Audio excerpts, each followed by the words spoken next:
5 राज्यों के विधानसभा चुनाव में मुंह की खाने के बाद संयुक्त किसान मोर्चा में तकरार तेज हो गई है।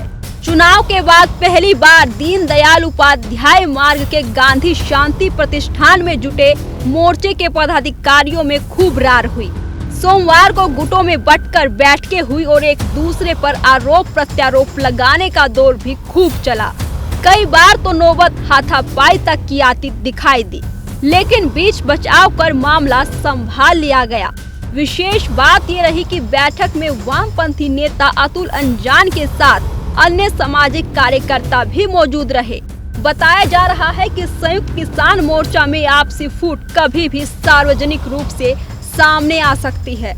दरअसल उत्तर प्रदेश, उत्तराखंड, पंजाब, गोवा और मणिपुर के विधानसभा चुनाव में संयुक्त किसान मोर्चा ने खुलकर बीजेपी का बहिष्कार करने के लिए कहा था। उसे उम्मीद थी कि उसका बहिष्कार बीजेपी के विजय रथ को रोक देगा और उसका कंधा लेकर विपक्षी दल जीत दर्ज करेंगे, लेकिन ऐसा हुआ नहीं। प्रधानमंत्री नरेंद्र मोदी ने समय रहते विवाद का कारण बने तीनों कृषि कानूनों को वापस ले लिया। इससे चुनाव में किसान आंदोलन को भुनाने के लिए मोर्चे के एक गुट की ओर से राजनीतिक पार्टी बनाकर चुनाव लड़ने के मामले को लेकर भी टकराव देखने को मिला।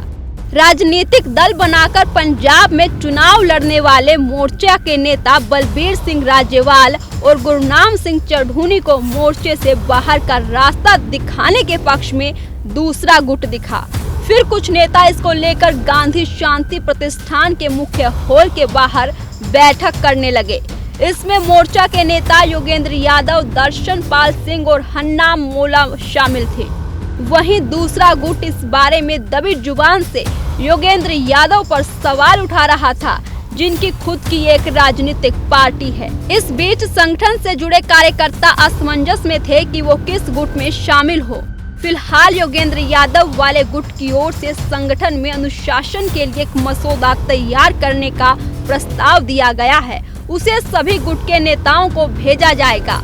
आपको बता दें कि 10 मार्च को उत्तराखंड, उत्तर प्रदेश और पंजाब समेत 5 राज्यों के चुनाव परिणामों में 4 में बीजेपी की दमदार वापसी हुई। यूपी, उत्तराखंड, गोवा और मणिपुर में एक बार फिर से भारतीय जनता पार्टी की सरकार बनी है। हैरत की बात है कि पश्चिमी उत्तर प्रदेश और उत्तराखंड में किसान आंदोलन का असर नहीं दिखाई दिया और यहाँ पर भारतीय जनता पार्टी को झोली भर के वोट और सीटें मिली हैं। दिल्ली से सटे जिन इलाकों में किसान आंदोलन अधिक प्रभावी रहा, वहां की सभी 11 सीटों पर बीजेपी बड़े अंतर से जीती।